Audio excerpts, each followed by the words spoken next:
Du Père et du Fils et du Saint-Esprit, ainsi soit-il. Je voudrais reprendre aujourd'hui ce que j'ai commencé, le sujet que j'ai commencé à aborder hier, et je me rends compte que j'avais certains points, c'est toujours comme ça, parce qu'on n'aborde jamais tous les points, on ne peut jamais tout aborder. Nous avons devant nous un mystère qui nous dépasse infiniment, même si nous voudrions le réduire à notre propre pensée est un terme trop grand, notre propre cerveau. Nous pouvons imaginer que nous pouvons tout contenir dans notre cerveau, même si nous sommes à l'image de Dieu, nous ne sommes que des créatures. Nous avons beau investiguer de toutes les manières, nous avons beau penser de toutes les manières, nous restons des créatures dans le temps et l'espace, et notre pensée ne comprend pas tout d'un seul mouvement, d'un seul acte de pensée, d'un seul acte de connaissance, comme le Verbe éternel qui connaît toutes choses d'un seul acte de connaissance, étant Dieu, il connaît toutes choses. Il est omniscient, omnipotent, omniprésent, présent partout, connaissant toutes choses d'un seul regard, jusqu'au moindre cheveu. Notre pensée n'est pas cette pensée si vaste, cette pensée infinie de ce Dieu qui est le pur amour. Et ce pur amour est une pure liberté et n'a pas de limite. C'est le pur amour. C'est la substance même de Dieu. Cette vie sans le frein de la mort. Cette vie sans le frein du péché. Auquel nous avons nous succombé et sous lequel nous pouvons à chaque instant succomber. Volontairement. Mais aussi aidé dans cette chute par la tromperie du serpent, c'est-à-dire qui petit à petit vient mettre en nous le doute, qui petit à petit vient mettre en nous le sentiment de l'injustice devant ce Dieu dans lequel il n'y a aucune injustice, afin de nous faire nous détourner de lui et ne plus adhérer à lui et d'être réduits à ce pur monde matériel, dans ses limites, dans ses obscurités, dans ses lumières et dans ses fausses lumières et dans ses vraies lumières, dans ses obscurités, dans lesquelles souvent nous nous complaisons. Et quelquefois nous pouvons, effectivement, quand nous avons un peu chaud sous les ardeurs du soleil de l'été, chercher un peu l'ombre d'un arbre. Donc la pensée de Dieu nous dépasse d'une façon, pourrait-on dire, magistrale, puisque c'est pour nous un enseignement que cette pensée nous dépasse et nous en sommes au contraire bien heureux. Nous en sommes bien heureux en tant que créatures de voir que nous n'aurons jamais fini de contempler la merveille de ce Dieu qui est, étant infini, toujours dans la nouveauté de ce qu'il est. La vie, cet amour dans lequel on entre comme dans un océan d'amour, dans lequel plus on avance, plus cet amour grandit. C'est un amour qui n'a de limite que l'étroitesse de nos cœurs. Mais donc, j'ai commencé à aborder un sujet, et n'ayant pas l'omniscience, l'omniprésence, l'omnipotence, il y a certains aspects du sujet que j'ai abordé hier que je n'ai pas abordé et que je voulais aborder. Nous en étions artisans de justice, ceux qui aiment la justice, ceux qui aiment Dieu, qui est l'infiniment juste, en qui est toute justice. Et donc, je voudrais montrer comment, dans ce monde qui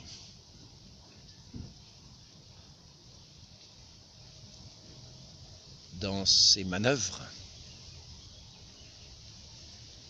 veut nous asservir. Dans ce monde, veut nous rendre impuissants à ouvrir la bouche pour louer le nom simplement même de Dieu. Nous rendre impuissants, non pas omnipotents comme notre Dieu lui-même l'est, nous rendre impuissants à témoigner par nos actes, à poser des actes de ce témoignage, de cette œuvre, dans cette œuvre divine, dans cette œuvre divine, dans cette œuvre de vie, dans cette œuvre qui à chaque instant est comme une façon de semer la vie que Dieu nous donne, de semer par nos actes. Et si nous avons hier parlé de cette cascade qui est du péché, qui est comme une eau qui résonne en écho et qui fait toujours, qui s'étend toujours sur ce monde, nous pouvons aussi parler de cet écho, de cette parole de Dieu dans nos actes, de cette œuvre de Dieu dans nos actes, qui, telle une cascade aussi, a son écho, pourvu que cet écho ne soit pas étouffé par nos œuvres néfastes, par nos œuvres mauvaises qui veulent étouffer la vérité. Or, c'est ce qui se passe. Cette œuvre en cascade qui nous vient de la source du Christ, cette œuvre divine qui tombe en cascade sortant de la source du Christ, du côté percé du Christ, dans sa passion, où l'eau et le sang ont jailli. Il a versé tout son sang pour nous, pour l'amour de nous, et l'eau a jailli de son côté, l'eau par laquelle nous sommes lavés et purifiés de tous nos péchés, pour témoigner dans nos vies de sa justice et pour agir en son nom. Ainsi,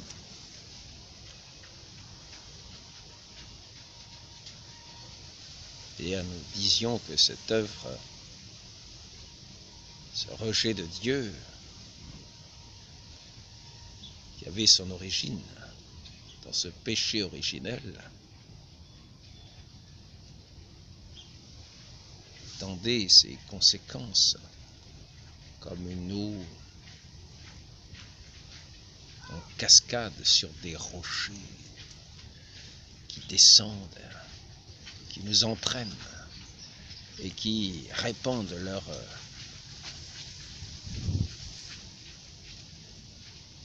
leur influence sur la création,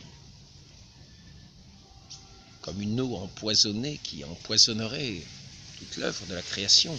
Et de la même manière, cette eau pure, sortie du côté du Christ, dans laquelle nous sommes baptisés, dans laquelle nous sommes purifiés, dans laquelle nous sommes vivifiés, et cette eau salutaire qui vient ôter tous ces effets de cette eau empoisonnée du péché, pourvu que nous adhérions cette foi dans notre Sauveur, notre Seigneur, Jésus, le Christ de Dieu, le oint de Dieu. Non pas un oint parmi les autres, mais celui qui est oint de Dieu, loin de Dieu, non pas loin, éloigné, mais celui qui a l'onction de Dieu, le Christ.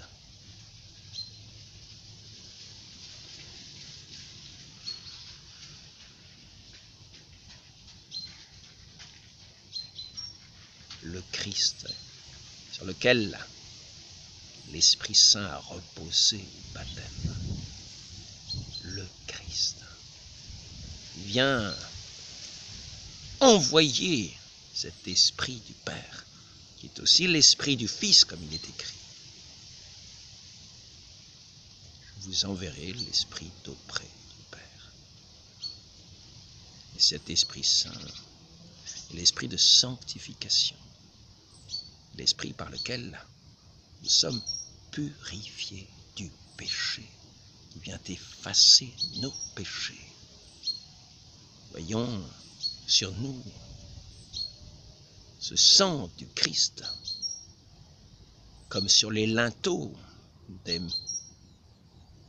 habitations d'Israël, au moment de ce châtiment divin où tous les premiers-nés d'Égypte ont péri, les premiers-nés des bêtes et les premiers-nés des hommes. L'ange du Seigneur, l'ange exterminateur, passait près des maisons des Hébreux, et sur toutes ces maisons où il y avait cette marque, ce sang, cet agneau pascal. L'ange exterminateur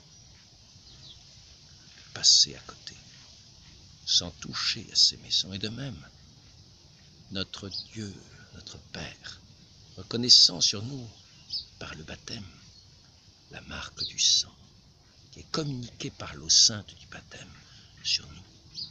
Le Saint-Esprit vient sur ceux qui ont cette marque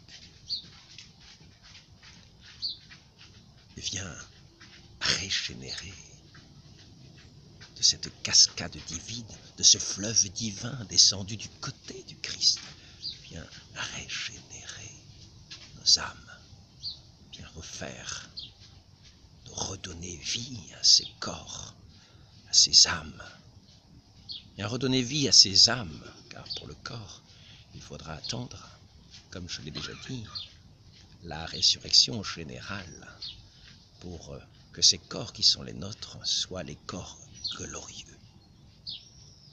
Ici-bas, les corps sont semés dans la faiblesse.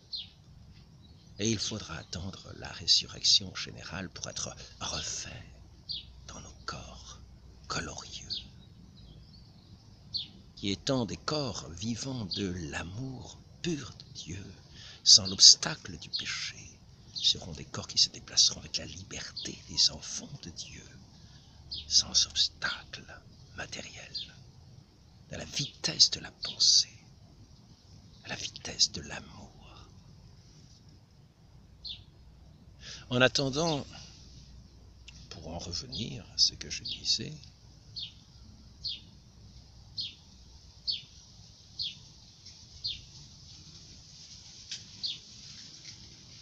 celui qui veut empêcher l'œuvre divine étend son influence sur les créatures autant qu'il peut, ceux qui lui prêtent l'oreille,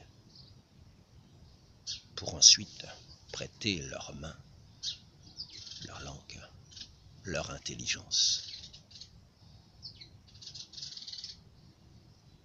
à cet ouvrier de la mort, afin d'éteindre l'œuvre de Dieu, l'œuvre divine du Saint-Esprit, en fermant les oreilles à la grâce de ceux qui sont appelés à être enfants de Dieu, par l'écoute de sa parole et l'adhésion à sa parole qui est la foi, l'adhésion à sa parole qui est la vie.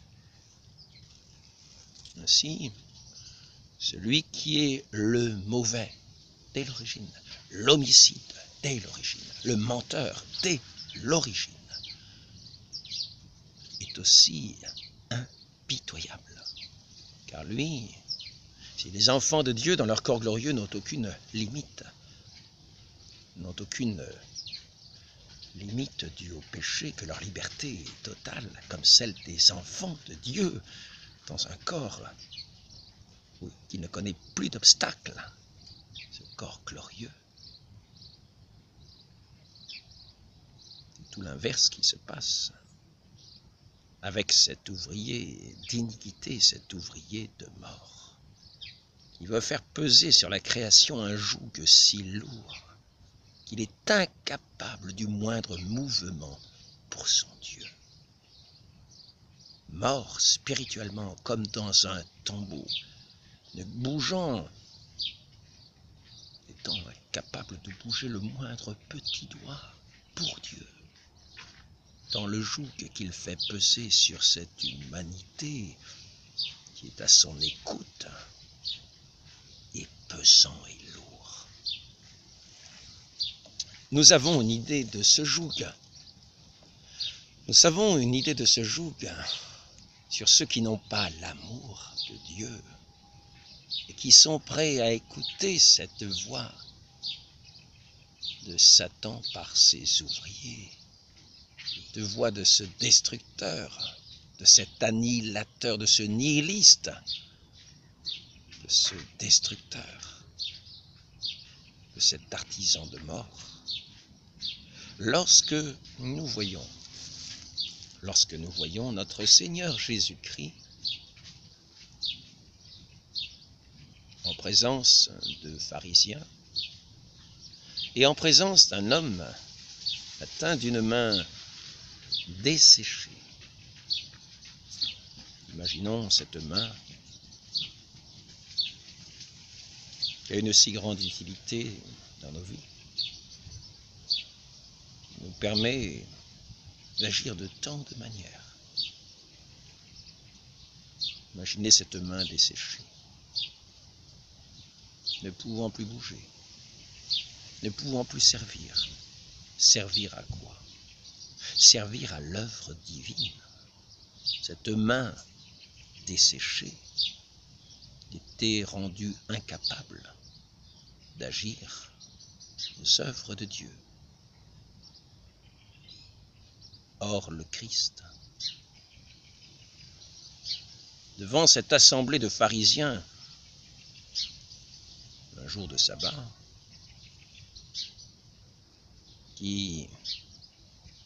cette assemblée de pharisiens qui fait peser ce joug de mort, qui veut empêcher notre Seigneur d'agir pour rétablir cette main de cet homme, cette main desséchée, cette main inactive pour son Dieu, cette main qui handicape cet homme dans cette œuvre de Dieu. Ainsi que cette assemblée établie en dignité devant les hommes, comme représentant de Dieu, se met en obstacle du Christ de Dieu, de celui qui est venu rétablir toute justice, est venu rétablir son œuvre abîmée par le péché. Or, ceux qui semblent être les gardiens de la loi se montrent ici les gardiens de la puissance de Satan, les gardiens du joug de Satan sur notre pauvre humanité, à travers cet homme à la main desséchée. Notre Seigneur s'adresse à cette assemblée de pharisiens, car son amour fait fi de ces dignités fausses qui prétendent être de Dieu et qui agissent en fait contre Dieu. Est-il permis un jour de sabbat de faire le bien ou de faire le mal? Est-il permis un jour de sabbat de guérir cette main desséchée qui ne peut plus faire aucune œuvre pour son Dieu? Ainsi, l'amour de notre Seigneur, le sentiment de justice de notre Seigneur, l'amour de la vérité, de la justice, fait se lever le Christ, fait se lever cet homme devant cette assemblée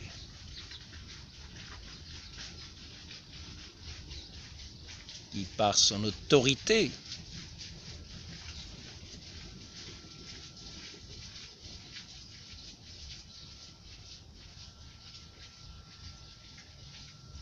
voulait faire ployer le Christ sous son joug.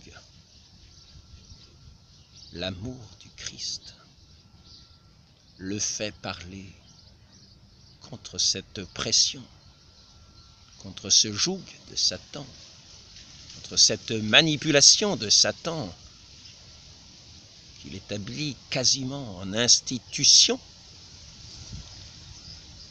étant détourné de son Dieu, n'ayant l'apparence de serviteur de Dieu. Le Christ, qui est la vérité, ne se fait pas leur complice et ne ploie pas sous leur joug, ne ploie pas sous la pression de ces autorités qui ont effectivement autorité sur tous ceux qui les écoutent, sur tous ceux qui les écoutent et qui sont donc commandés par eux, à la nation juive.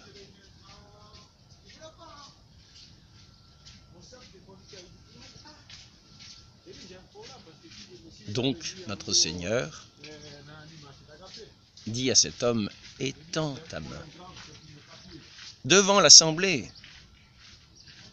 Donc notre Seigneur donne à cet homme la force contre ce fardeau de Satan de lever sa main en vue de la guérison.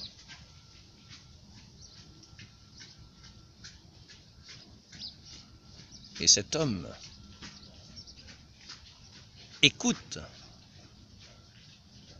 le Christ, malgré l'opposition de cette assemblée qui semble avoir l'autorité. Cet homme, donc, lève la main à l'écoute du Christ.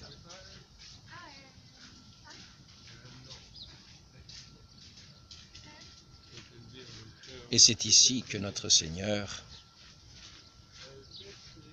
peut agir. C'est-à-dire que cet homme ayant écouté son Dieu, la parole de Dieu devient effective en lui et sa main est rendue à sa liberté. Sa main redevient saine, de sèche, de desséchée qu'elle était. Elle retrouve sa vigueur, elle retrouve son action. Non seulement la main et la bouche de cet homme va pouvoir rendre gloire à son Dieu devant cette œuvre magnifique qui va condamner l'assemblée, qui condamnait le Christ. Car qui fait les œuvres de Dieu, sinon ceux qui sont de Dieu? Qui parle avec l'autorité de Dieu, sinon ceux qui sont de l'autorité, qui ont cette autorité véritable de Dieu?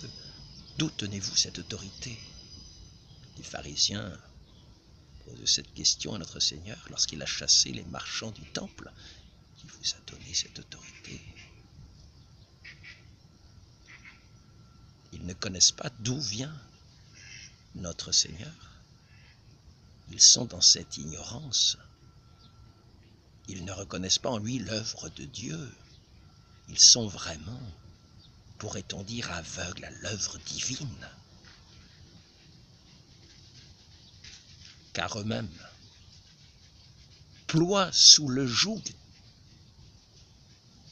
de l'ennemi de Dieu, de la création, de l'ennemi de la création, de l'ennemi de la vie, de l'ennemi de l'amour. Ils ploient sous son joug. Et pour leur malheur, devant ce miracle de cette main qui retrouve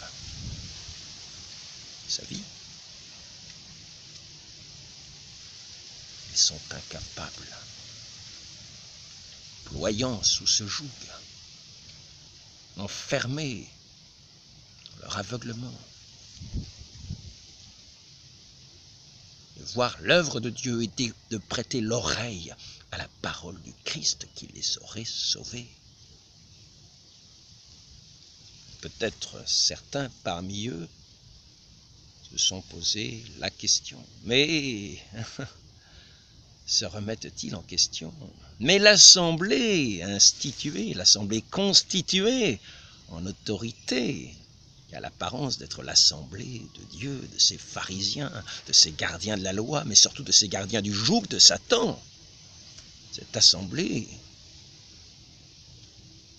fait que chaque membre de cette assemblée est un fardeau les uns pour les autres.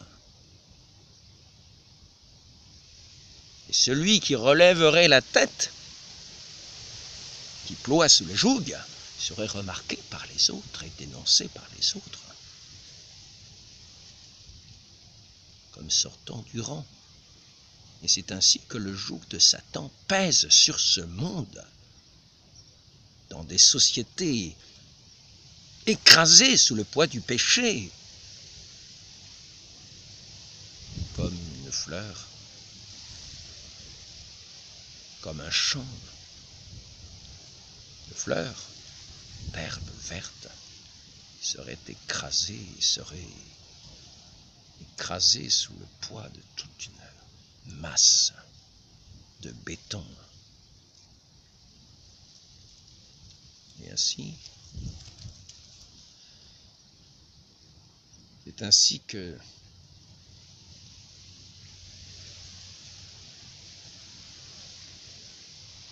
cette œuvre de mort agit. Chacun devient le tortionnaire des autres, où chacun devient le surveillant des autres, et où tous les autres ensemble écrasent de leur poids celui qui voudrait regarder la vraie lumière, la contempler, respirer l'air de la vérité de cet homme unique, le Christ, venu dans ce monde, étant lui-même la lumière du monde pour éclairer ceux qui sont dans les ténèbres et les sortir de ce joug du péché, de ce pouvoir de Satan, de ce pouvoir de la mort.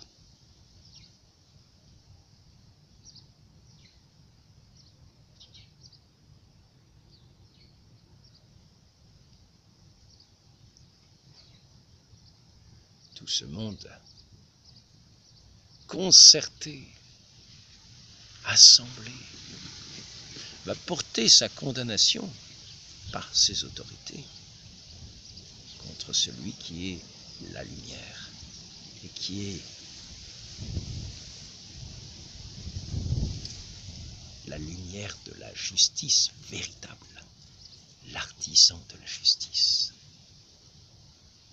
et qui s'est dressé dans ce monde d'iniquité afin d'être le témoin de l'œuvre de justice de son Dieu.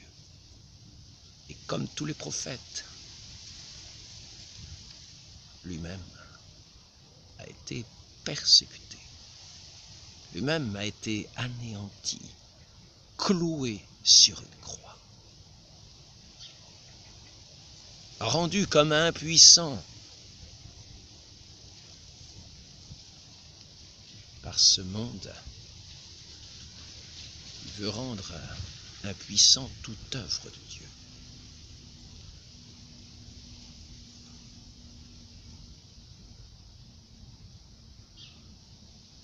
Nous voyons donc ce monde impitoyable, qui lui, de la même manière que l'amour, est dans une liberté pure, sans obstacle.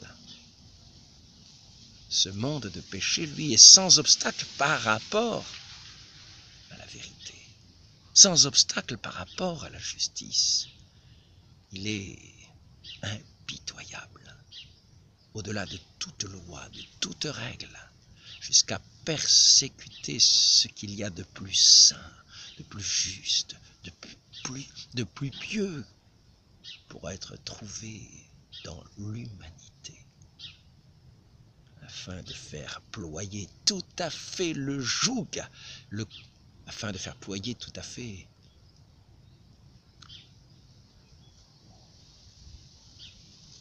tous ceux qui pourraient se dresser et témoigner de cet amour véritable de leur Dieu. Et ce monde impitoyable travaille avec acharnement de toutes les manières possibles qu'il pourra, jusqu'à abaisser tout homme qui se dressera contre son règne de mort. Et c'est ainsi qu'il agit.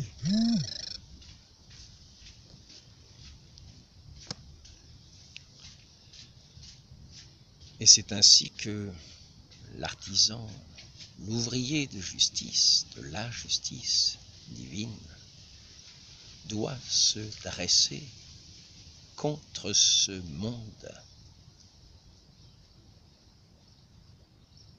contre ce règne de mort, contre le fardeau du diable, se dresser. Celui qui se dresse doit connaître le prix du fait de se relever et de rejeter ce fardeau. C'est un prix de bonheur, car il est dit bienheureux, ceux qui aiment la justice et qui ne restent pas la main desséchée dans l'œuvre de la justice, mais qui sont agissants dans cette œuvre de justice et dont la parole n'est pas non plus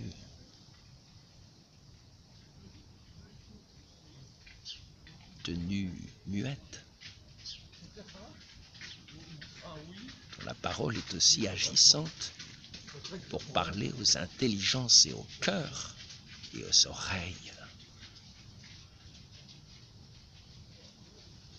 de ceux qui auraient assez d'amour pour se dresser à leur tour et entrer dans cette communication, non pas avec le règne de Satan, mais le règne véritable, dans la liberté des enfants de Dieu. Ce n'est pas compliqué.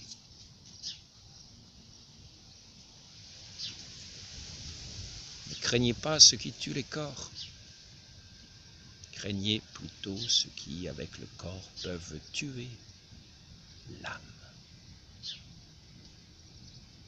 Heureux les artisans de justice, heureux ceux qui savent se dresser, heureux ceux qui savent rendre leurs mains par la grâce divine agissante dans l'œuvre de leur Dieu. Heureux ceux qui savent se dresser dans ce monde d'injustice pour demeurer dans l'amour, dans la vérité, dans la paix véritable, dans la joie. Cette joie qui est une contradiction à l'esprit du monde, qui doit demeurer dans l'inquiétude, dans la peur. Comme nous le voyons aujourd'hui, le monde règne par la peur. Et c'est le principe même des révolutions. Conduire les gens, conduire ceux qui sont appelés à être enfants de Dieu dans la liberté des enfants de Dieu, les conduire par la peur, la crainte, non pas la crainte sainte.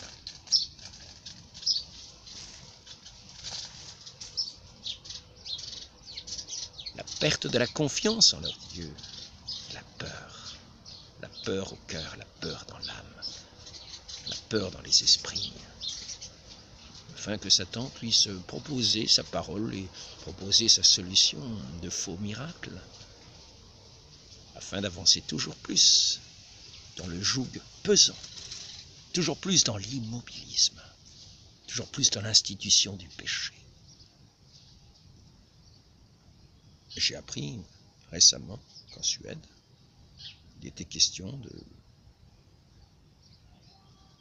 de déclarer criminels les gens qui ne seraient pas d'accord avec les lois sur le genre,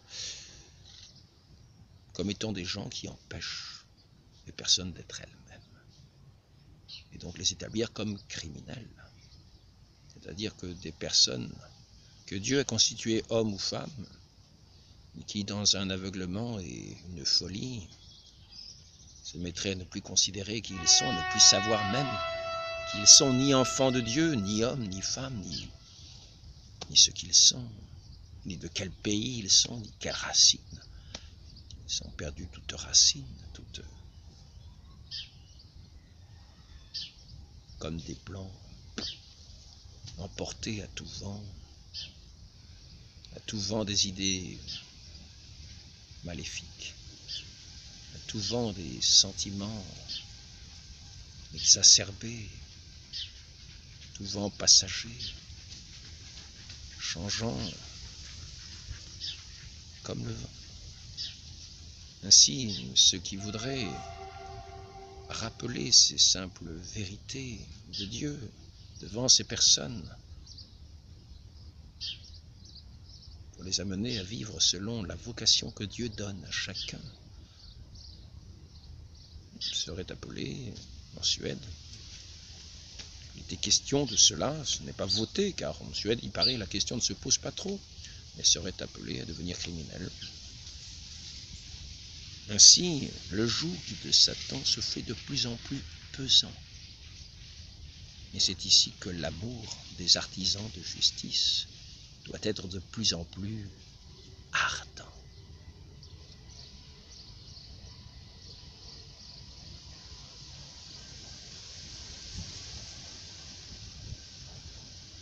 C'est la grâce que nous pouvons demander à notre Sainte Mère, elle qui est demeurée toujours dans cette pureté de cœur, qui est aussi la vive flamme de l'amour de Dieu, de cet amour divin qui, telle une flamme, se lève toujours vers le ciel pour éclairer, réchauffer.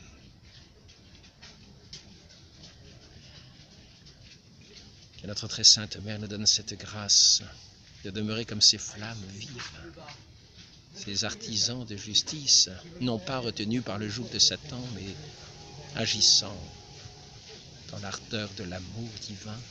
Ainsi soit-il. Au nom du Père et du Fils et du Saint-Esprit, ainsi soit-il.